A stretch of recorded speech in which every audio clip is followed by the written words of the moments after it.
gave me a couple notes. He's a retired filmmaker, documentary filmmaker, Chicago expat, and a forever learner and student. Let's welcome Bob Wolf. Thank you. Angie is a tough act to follow, always. Um, 3 to 4 million Vietnamese have been affected by Agent Orange.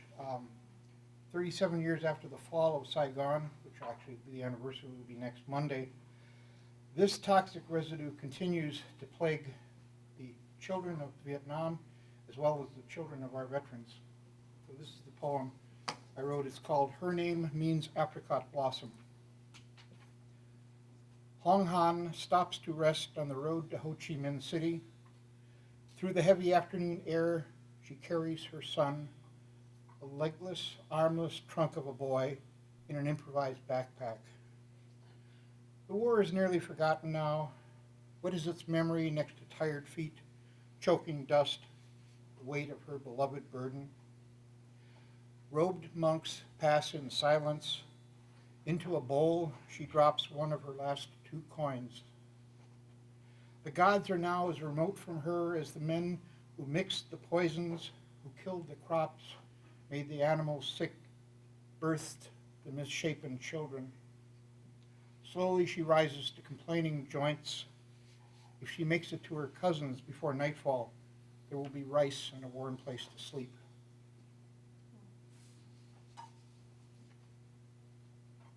I read an article in the New Yorker a couple months ago, 6 months ago.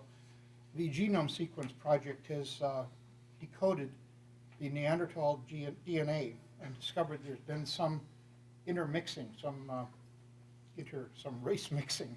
Anyway, this is a poem about what would happen to meet another species, one perhaps more intelligent, but different, definitely different. It's entitled Her First Cro-Magnon. I never forgot the day I first saw him, sinew and bones stretched thin over bone, like the rabbit's shank, and a long shank it was. Black against the squinting sky, he was looking down into me. A curved stick in his hand, he moved like a deer leaping among the rocks, stalking in the trees along Snow Bear Lake. I ran back to tell my kin. I tried to show them how he leapt, but I couldn't. Later they came upon us. They were as beautiful as their weapons, except their eyes, cold and mad, not like any animals we had seen.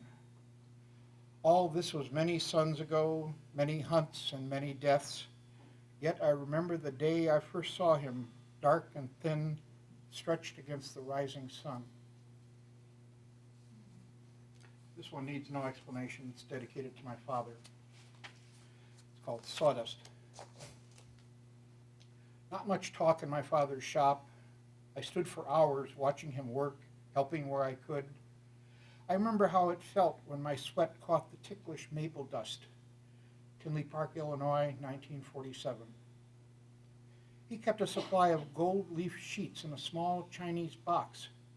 It was so beautiful, the way a 2-inch by 2-inch slice of pure gold would float thin as the separation between then and now and magically settle on a sign's lettering.